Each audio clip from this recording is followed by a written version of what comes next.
possibly coming in? Okay, great. Yeah, sure. Well, that would be wonderful if they get here. We'd love to meet them and, bring them in. All right, well, with that, I'm going to go ahead and call this meeting of the Southside Network Authority to order. And why don't we go ahead and start with a roll call. Very good. So from the city of Chesapeake, our chair, Susan Vitale. Here. From the city of Norfolk, Ms. McClellan is not able to be with us today, but we have Catherine Weitzel from Norfolk. Here. From Portsmouth, Daniel Jones. Here. And as an FYI, Tanya Chapman began her duties as city manager for Portsmouth last week, and the deputy, Mimi Terry. I did meet with Ms. Chapman earlier this week. I think we've been in 2 or 3 sessions together this week. Did give her some background information on the authority. Good. So Daniel, I believe they're trying if they can. Yes. From the city of Suffolk, Elmore. Here. From the city of Virginia Beach, Rosemary Wilson. Here.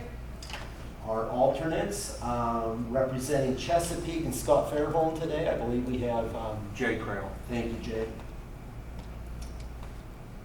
From Suffolk, we have the new IT director. Thank you. Sarah, would you please introduce yourself? Yeah, Dr. Charles Kiriakou. Charlie's fine. Started about 2 weeks ago. Long history with the Navy. Still serving there. Oh, we love that. We love you already. And glad to be here. So I'm hoping to, I'm glad to see the rain. And I'm here. Very good. And We're thrilled to have you. welcome, and of course, Ms. Regina Chandler has been working with us for several years now on this, so you're good continuity. So. From Virginia Beach, Peter Wallace. Here. Of course, myself, Bob Crum.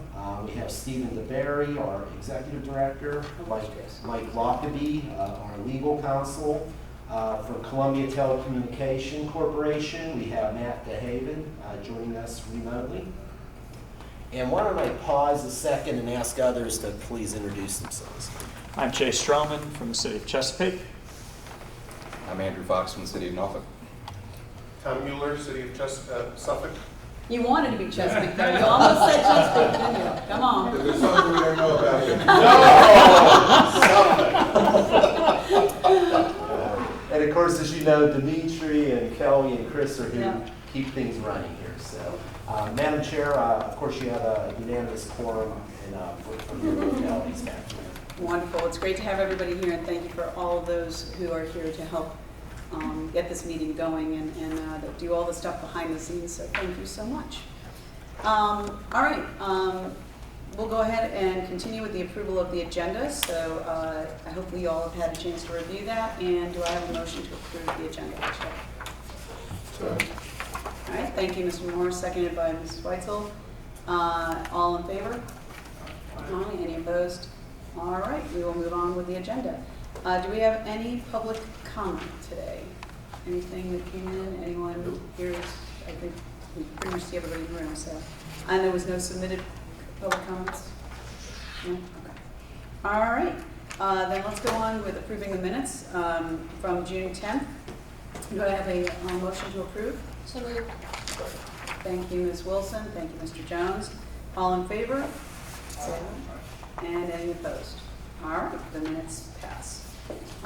We're going to go ahead and move on to our project management update. And for that, I will turn to our illustrious, you always forget the illustrious part, Executive Director, Mr. Stephen DeBerry. Well, thank you, Chair.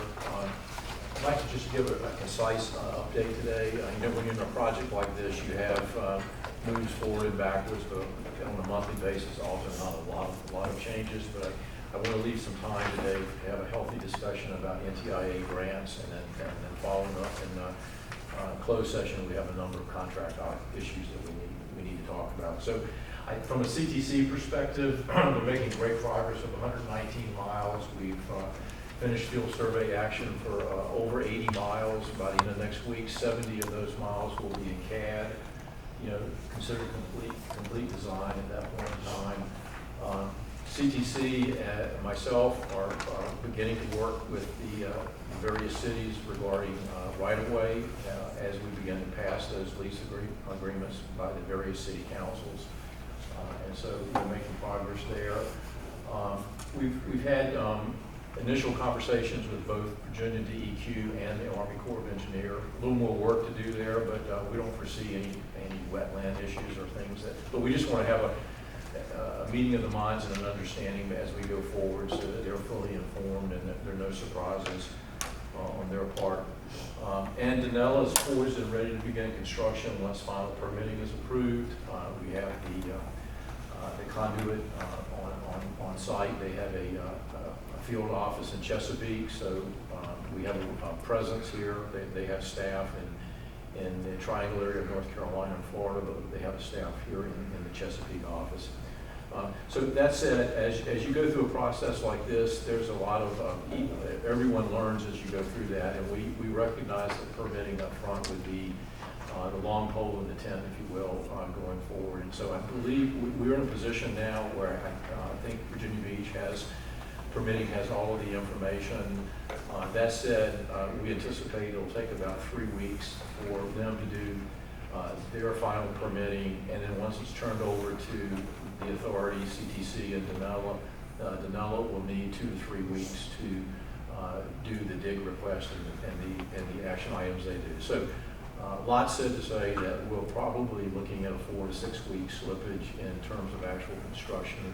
More realistically, in August, we had our pedal to the metal and really picked a very aggressive timeline. We pushed the process, and I would say that what we've learned working through the first permitting process with help from Peter's staff and others will make a little more seamless with the other cities. And I think we're working that in parallel now, even though we're still waiting for final signed copies of the results of the city council approval of the leases. We're going to go ahead and start working with permitting, and if nothing else, there needs to be a storyline, a storyboard, so that they understand what we're trying to do moving forward. So there's a lot of surety bonds that had to be posted, insurance that has to be provided, and things that we'll be able to duplicate a little smarter, I think, as we move forward. So I'm not sure if I brought a lot of what wasn't always like perfectly good news, but for the board, I think we're looking at maybe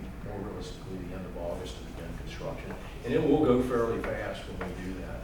Danella, we have continued to have great meetings with them. They have good relationships with VDOT and others, and I don't anticipate any major issues.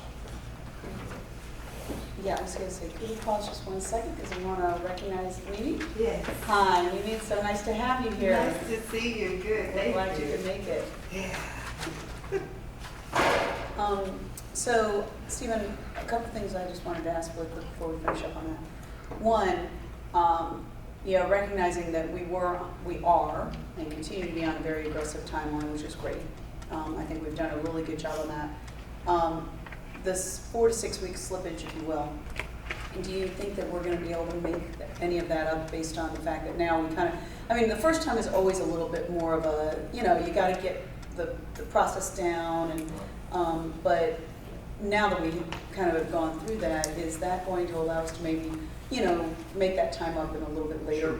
You think that there's opportunity? Yeah, so Matt, don't let me overpromise, but what I would say, because of the work that CTC has done in terms of design, and the fact that once we get the right of way for the other cities, like there's a good chunk of that portion between Chesapeake and Suffolk that will be shovel ready, and then it's just a matter of what is it, like 500 feet per day trenching, Matt. But so I'm hopeful that we won't lose any ground.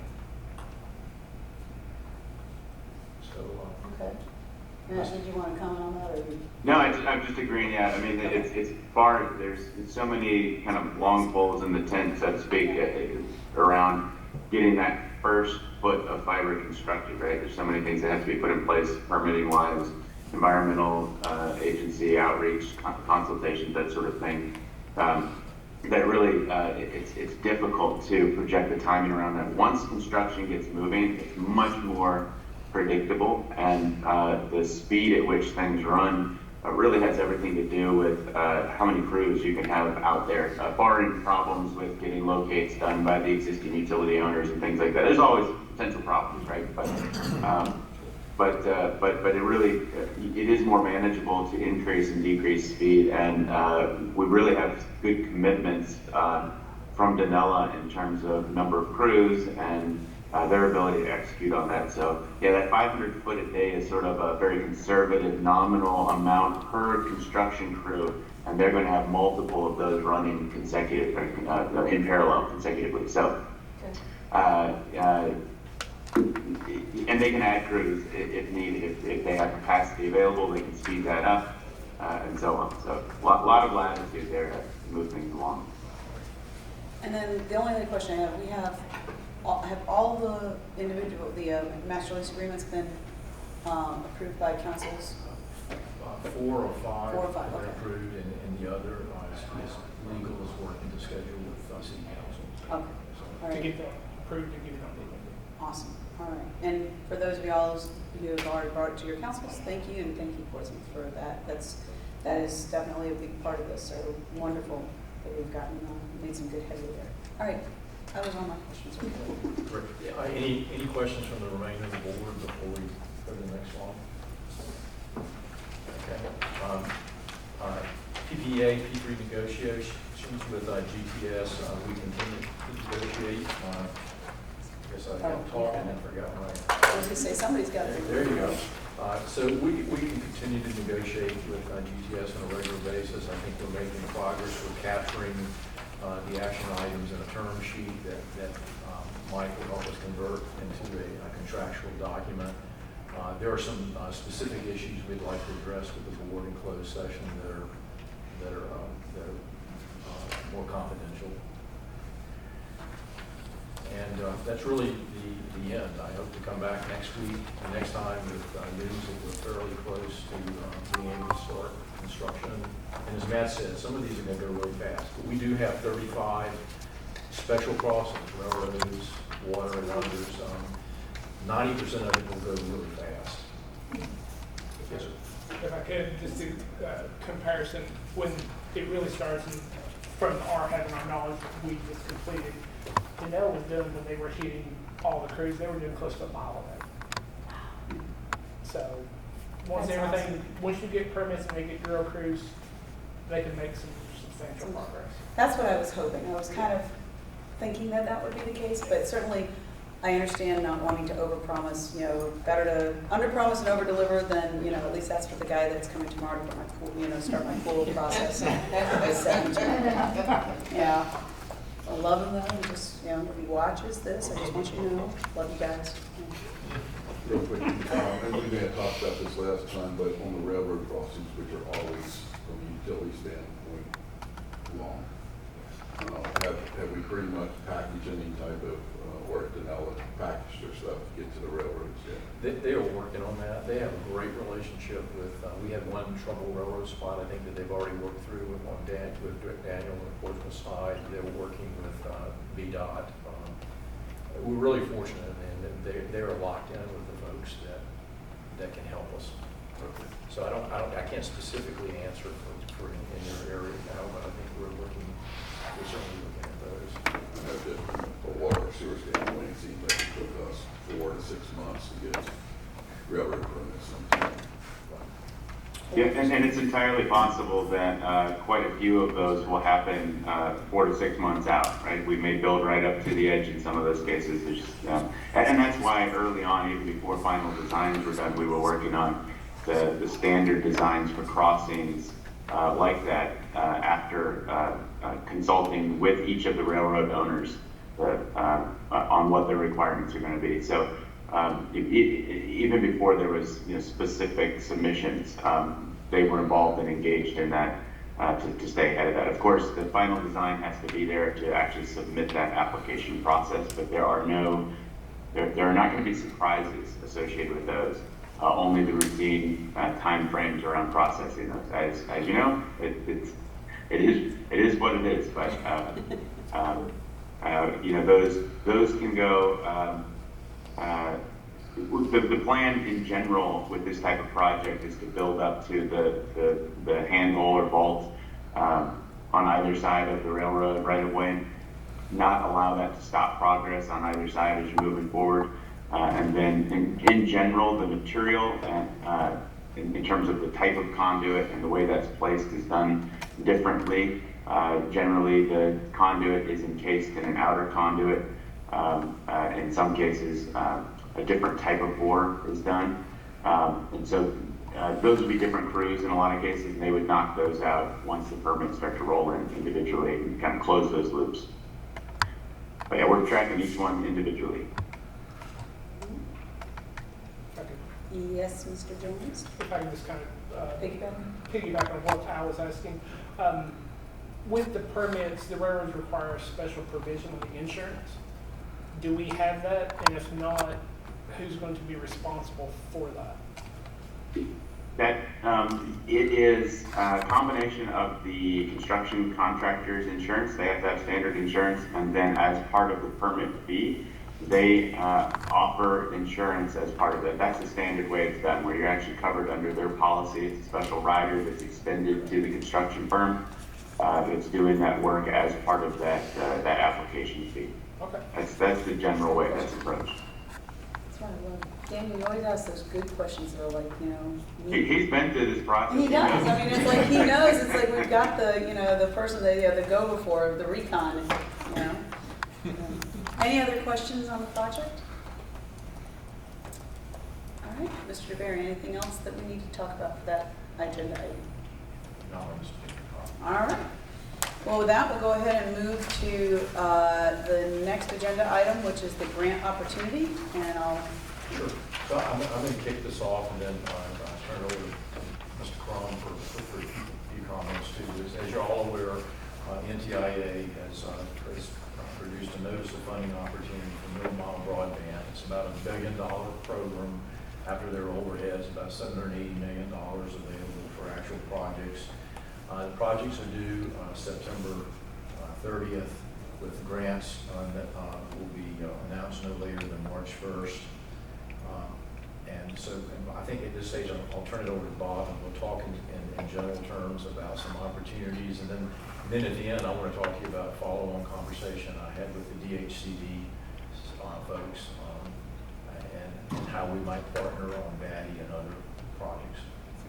So thank you, Stephen. So just very quickly, high-level overview. I think everybody's aware that the regional fiber network, as envisioned and endorsed by the HRPDC, has always been viewed in a couple of phases.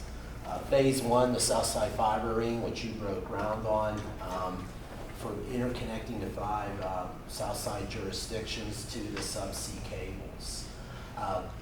Phase 2 has always been envisioned as extending the fiber through HRBT and Monitor Merrimack to create then a complementary ring, which would be a complementary ring on the peninsula. And then phase 3 moving in what we call Western Tidewater, but really the southwest portion of our region. We had a great opportunity that presented ourselves to sort of reposition those 2 phases. I think you're aware that we were successful in securing the localities of Suffolk, representing Western Suffolk, Isle of Wight County, and Southampton County came to us and asked us to do a grant application for them through the body program. And we're really, really excited that about in the neighborhood of $35 million will be applied to really do last mile service for those localities. We break ground on that project next week, next Thursday, so in 6 days. So we had your groundbreaking on April the 6th. We're about to break ground. Regina, of course, next Thursday. We've been working on that event. So just to put it into context, what that means is 2,300 miles of fiber are going to be built on the south side of Hampton Roads within the next 3 to 4 years, which is just incredible. And there's going to be great opportunity to connect what they're doing out there with this ring. We're going to have to work out the governance, but that's a conversation that we'll be having here someday. So as Stephen said, the federal government has announced their National Telecommunications and Information Administration, NTIA, Middle Mile Grant Program. And they very specifically call it a Middle Mile Grant Program. As Stephen said, application deadline September 30. Just a slight correction, Stephen, just shy of $1 billion, but after they take off administration, $980 million available nationwide. Okay. So as Stephen said, it's due September 30th. The guidelines, this is a third of the guidelines. This is a heavy lift, and it's quite an effort to be able to prepare these applications. There's a lot of information required. Now, I've had conversations with the peninsula localities, and as you can imagine, they're all at a bit different places, but I can tell you that Newport News and Hampton are very engaged and interested in stepping up and leading on the peninsula.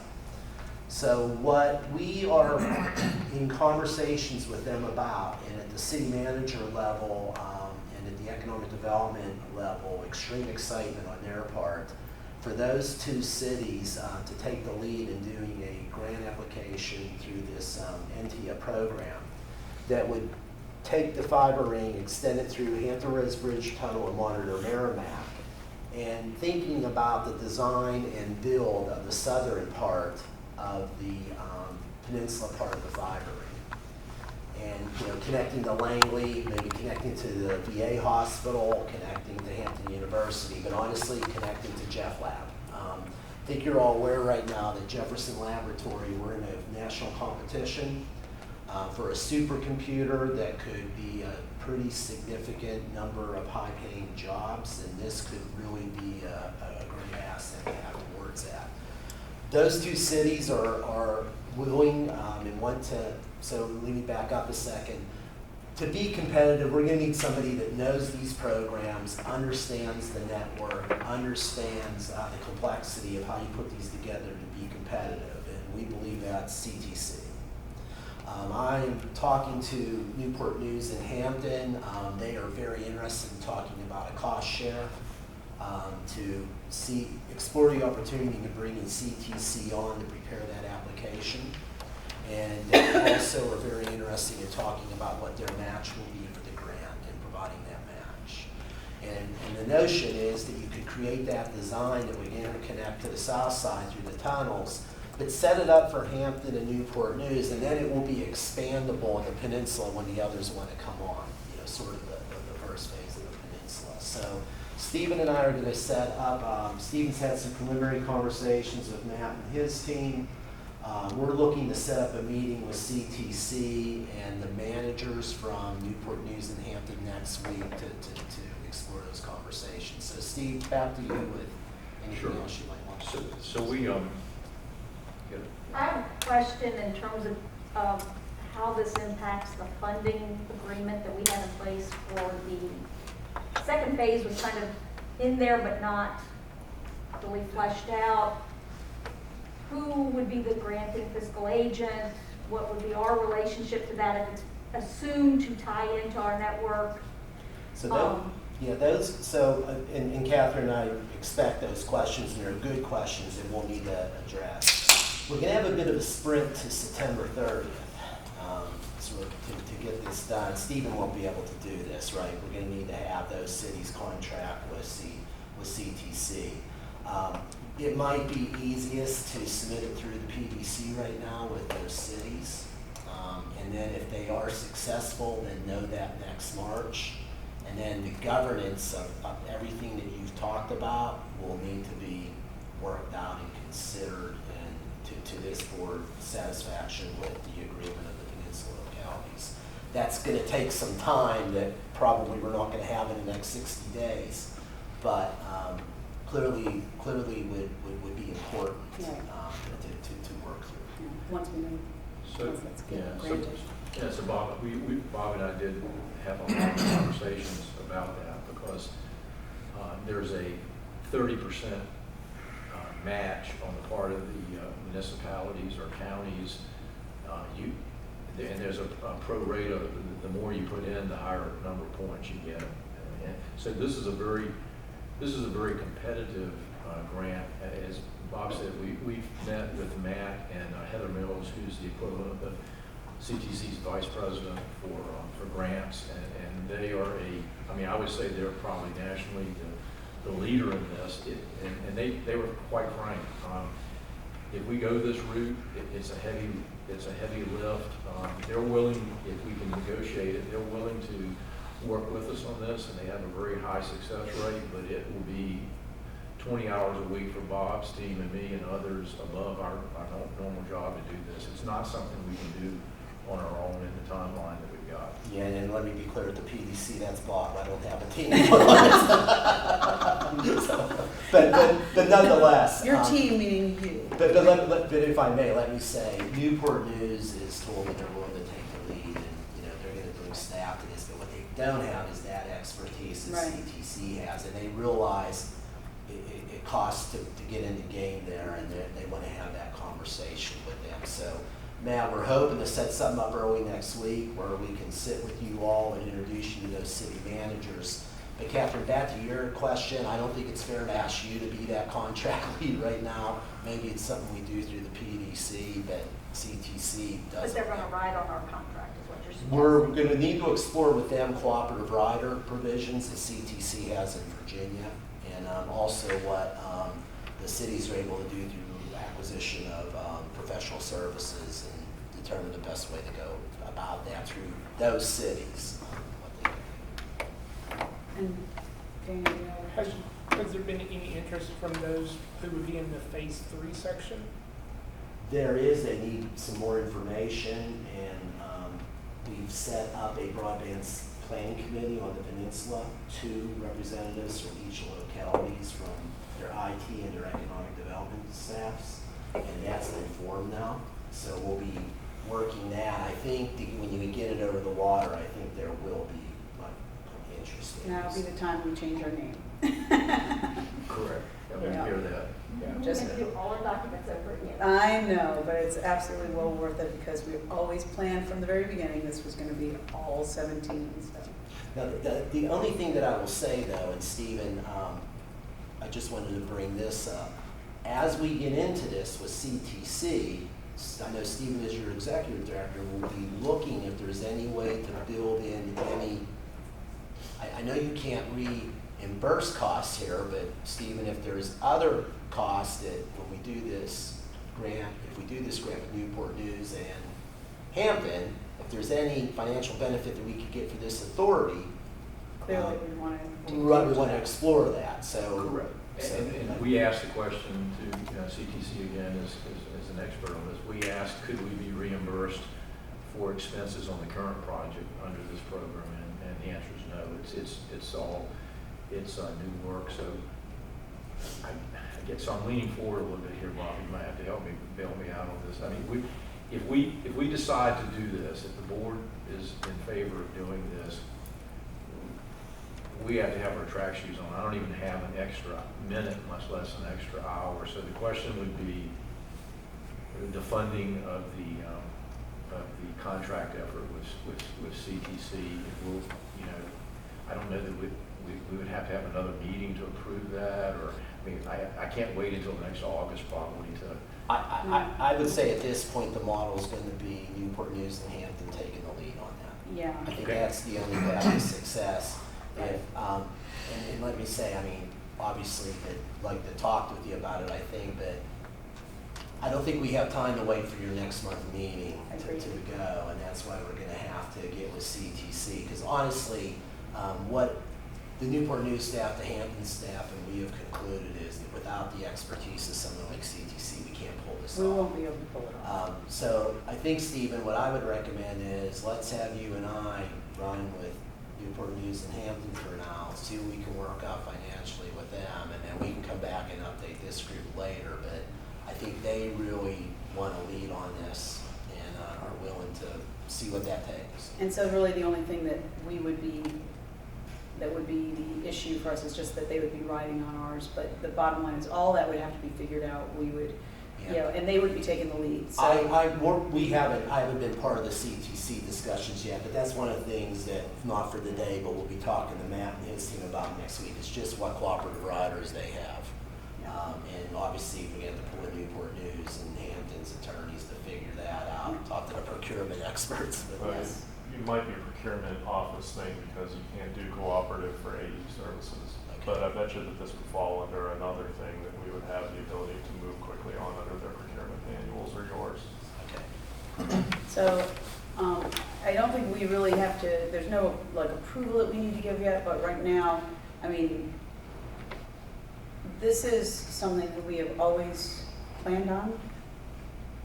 I think that this, grant is a phenomenal opportunity to be able to get, across the, water and into, the peninsula. So, does anybody have any other discussion that would preclude us from moving forward and working with the? I don't, but I have a quick question for clarification, Bob. Sure, please. Steve. So you mentioned about the grant, we all love that. And if you go by the model Newport News Hampton, I'm assuming that you're not going to come back to the existing 5 cities to help be part of that match. Is that what I want to clarify that? Because July 1st, when this school started, this wasn't part of what we talked about, so I just want to keep going to good to council for more clarify money. that. So. Yeah, and if I may, the cities realize they will be responsible for the match. Okay. And to follow up on that, Peter, I've let them know that if they're successful, there's going to have to be a governance discussion. Right. Right? Do they join your authority? Do they have, Catherine, some agreement with you? I'm the regional guy. I would rather they not form their own. I think Yeah. they'd like to, but those are complicated conversations. You have equity in the system. We'll have to look at all that. So we made them aware of all that. But yeah, it's understood if they're asking for $20 million, they're going to have to provide the match. It's not from you. If I might make a suggestion, probably there will be a preliminary, I would like to put together a preliminary MOU for you all to look at the August meeting, and that will be concurrent with putting together the application, which of course is the city's ultimate financial responsibility. But we would be putting together that MOU, and then at the end of the day, there would be some type of a project agreement. We have, of course, the model of our existing project participation agreement, but it might be set up in different ways, as Ms. Weitzel said. And the second question, with CTC already embedded with us, what they already have, do they have the capacity to also take that on without doing what they already have? Not longer. Yeah, it's actually two different teams. The question is, does that team have, the real question would be, does that team have the ability to take it on in addition to the other grant programs that are being, applications that are being put together? And they assure me that they do have that capacity. I would be providing, and my outside plant design team would be feeding in high-level design inputs into the application, but really that it's a separate team that specializes in these grant applications leading it. So from that perspective, it won't have any impact on the level of effort and the team that's supporting the design and the build-out of your network currently. Great question, Peter. Al? Stephen, real quickly, and just follow me here. Does the grant, can you have like, through your matching, could it be some previous investment? That's part of what we would have to explore with CTC. I don't know, and that's the expertise we're going to need from them, Al, to help us with that. I know that some of those... Because that may drive us in a certain format. There have been some investments made on the peninsula in terms of local fiber network, just as, for instance, Portsmouth or Chesapeake. I'm thinking, we have a previous investment here, we all done, $25 million. If they... Can you count that? Can you count that, which then they would have to buy into some of our previous investment, if I'm going somewhere down the road. Towards that holistic. Well, Yeah. is there an advantage for us being the people to turn it grant to do the second phase of regional network as opposed to letting the Portsmouth and Hampton, Newport News and Hampton do a separate grant and then come back to us? So what I would say, Madam Chair, to that is that in the 3 days since Steve and I have been looking at this, we don't know the answer to that yet, but I believe we will know the answer if we can engage with CTC through those cities. I believe we could have that answer in August. So part of the points that there's a whole issue on this particular one with sustainability not just sustainability from a technology standpoint, but new jobs, opportunities, training, the fact that we have a proven product. I was going to talk about DHCD in a minute, but the fact that we have a proven project, you get extra points for that too. And so really, this board has to decide: do we do the connection between Southside and Peninsula as part of that grant, or do we let them go on, work their side, and then we worry about that later? I'd hate not to at least put our foot in the water and try to. No pun intended. Over the water, one might say. We'll be under the water. Or under the water. We'll be under the water by the time it's done, but it's. Yeah, I think that's the big question, is that if by moving forward with this, I think it is an inclusive way to address our network. I think that if we kind of, create this, okay, you guys go and do your thing and then let us know when you're ready to connect, that to me does not seem as inclusive in the vision of what this body was supposed to, set out to do, the mission of this body originally, as it would be to say, no, we want to, work with you, understanding the financial, separation there, at least initially, but to be able to say, no, we want to, help, we want to be a part of this, and we want to be inclusive in how we approach this. To me, and representing Chesapeake, I would think that would be a much better approach, but, I think it's a heck of an opportunity. And to maybe reach our vision a lot faster than what we originally thought. And, we all have to look out for the financial interests of our own cities, but that's up to them too. Hampton Newport News, they've got to look out for the financial interests of their city, but however we can help advance it, I think we should be all in. I also think about Jefferson Lab and what because this area's got to invest to land that too, and how does this all play into that? So was talking to Florence Kingston this morning, the Economic Development Directors in the Peninsula had me up to talk about this entire effort with them. As you all know, Jeff Lab is competing for a supercomputer. We were all disappointed we didn't land the ion collider. But what the media hasn't talked a lot about is that even though the ion collider went to Long Island, Jeff Lab's getting $300 million in contract work for that. This supercomputer can be much bigger than the ion collider. But the federal government wants to see local investment. So there's going to be a movement for us to ask the General Assembly to put a $40 million General Assembly allocation to Jeff Lab.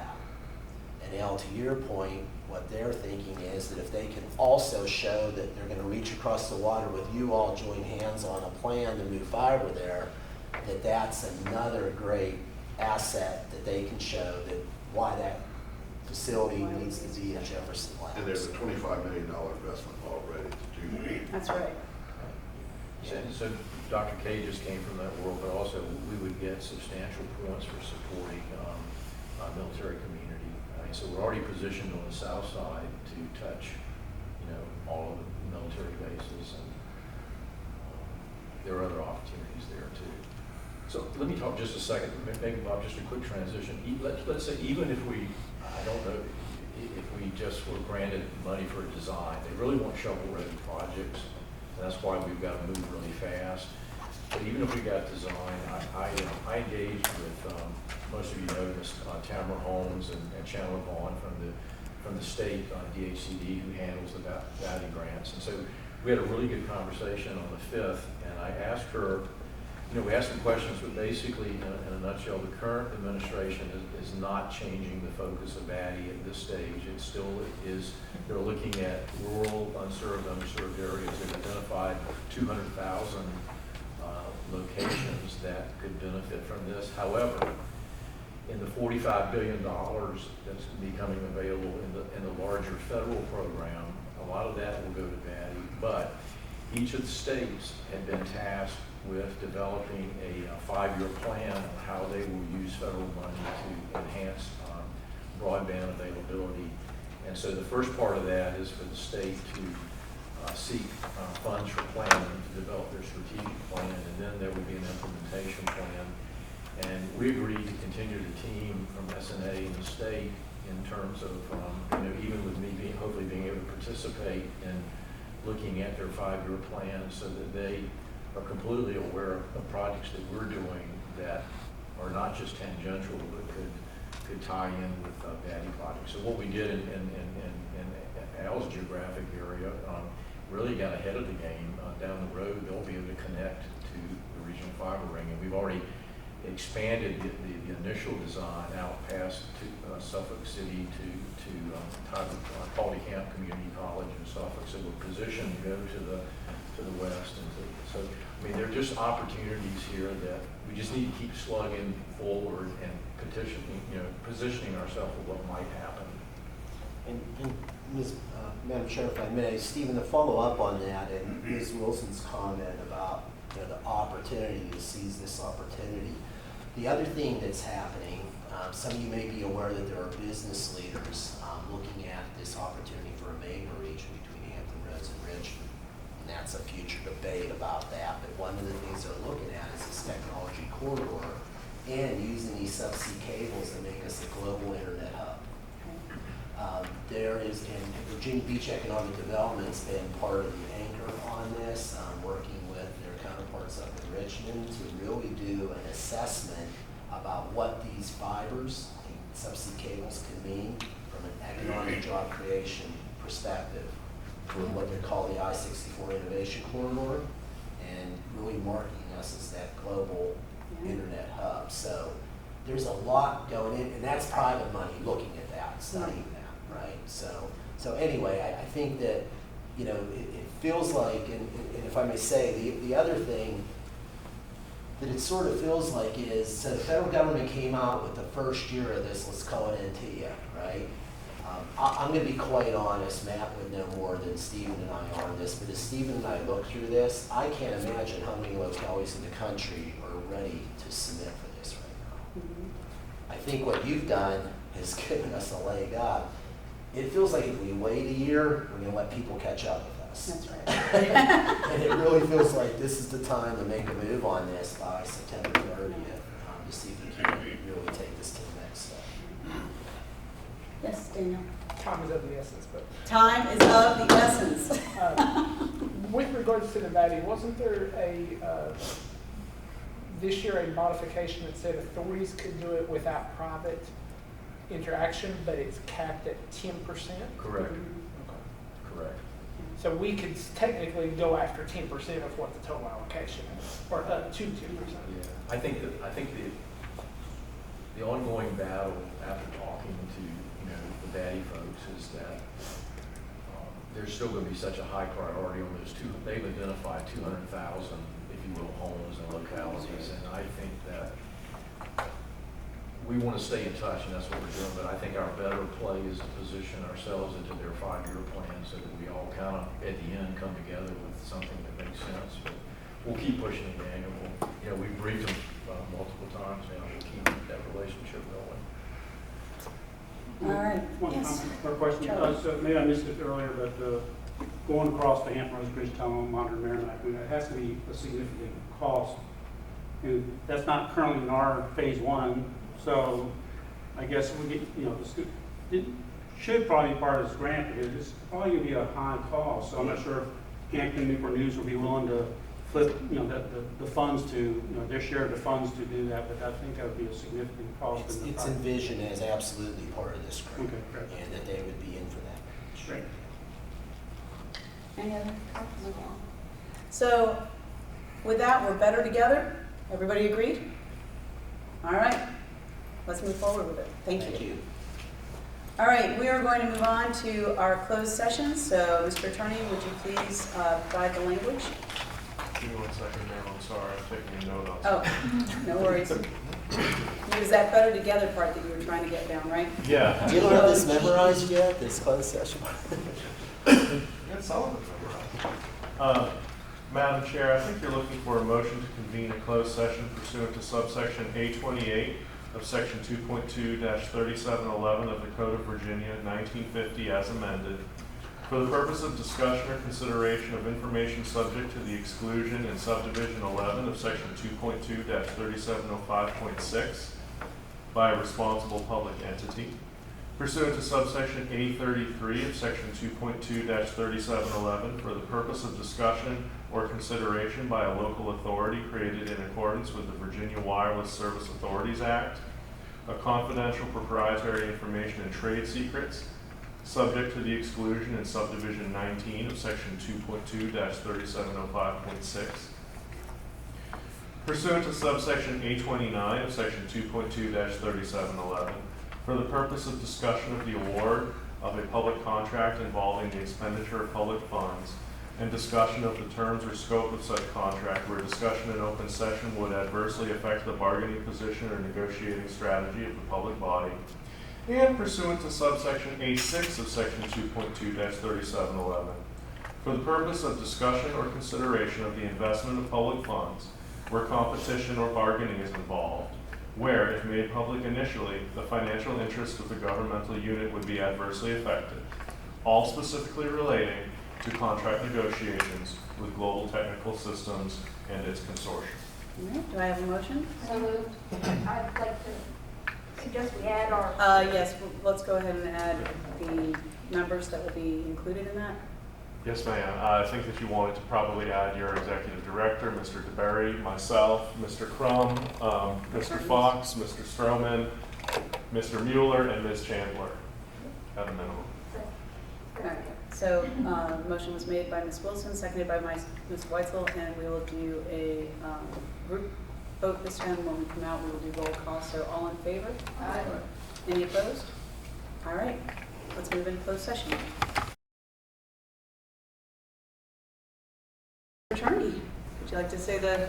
Yes, ma'am. I think you're looking for a motion to come out of to reconvene in open session and to certify by a roll call vote pursuant to subsection D of section 2.23712 of the Code of Virginia that one, only public business matters lawfully exempted from the open meeting requirements of the Freedom of Information Act, and two, only such public business matters as were identified in the motion by which the closed session was convened were heard, discussed, or considered in a closed session.